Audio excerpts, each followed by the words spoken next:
वडोदरा के डेसर के वाणिज्य कॉलेज के बंद होने की आशंका ने छात्र और अभिभावकों की चिंता बढ़ा दी है। कॉलेज बंद होने की खबर फैलते ही कॉलेज परिसर में अभिभावकों और छात्रों की भीड़ जमा हो गई। छात्राओं का कहना है कि डेसर में कॉलेज उपलब्ध होने के कारण ही वो उच्च शिक्षा प्राप्त कर पा रही हैं। यदि उन्हें पढ़ाई के लिए मंजूसर या अन्य स्थानों पर जाना पड़ा तो कई अभिभावक उन्हें आगे बढ़ने की अनुमति नहीं देंगे।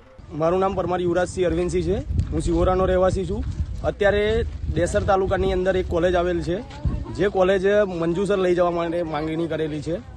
જ્યારે સાવલી તાલુકાની અંદર બે કોલેજ આવેલી છે, તો અમારા અહીંના વિદ્યાર્થીઓને મંજૂસર જવું દૂર પડતું હોય અને રસ્તા પણ ખરાબ હોય, જેથી આ કોલેજ અહીંયા જ રહેવી જોઈએ।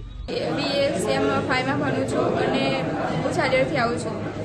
સિહોરા કોલેજની બદલે મંજૂસર ટ્રાન્સફર કરવામાં આવી છે, તો અમારે તકલીફ પડે, છોકરીઓને કોઈ જવા ના દે, એટલા માટે ડેસર તાલુકામાં કોલેજ રહે તો સારા માટે સારું।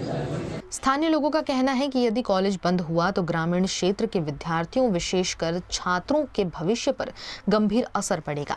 आक्रोशित अभिभावकों और स्थानीय नागरिकों ने चेतावनी दी है कि यदि कॉलेज बंद करने का निर्णय वापस नहीं लिया गया तो वो सभी मिलकर मुख्यमंत्री, राज्य सरकार और संबंधित प्रशासनिक अधिकारियों को ज्ञापन सौंपेंगे।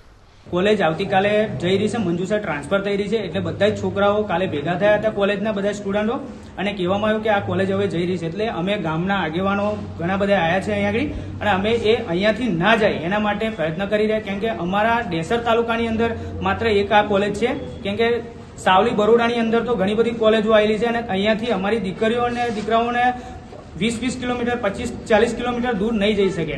એટલે અમે તો એટલી એ કરીશું, વિનંતી કરીશું કે અમારી આ કોલેજ અહીંયાથી ત્યાં આગળ મંજૂસર ટ્રાન્સફર ના થાય। આ બાબત આપણે કોઈ લેખિતમાં જાણ કરી છે ખરી?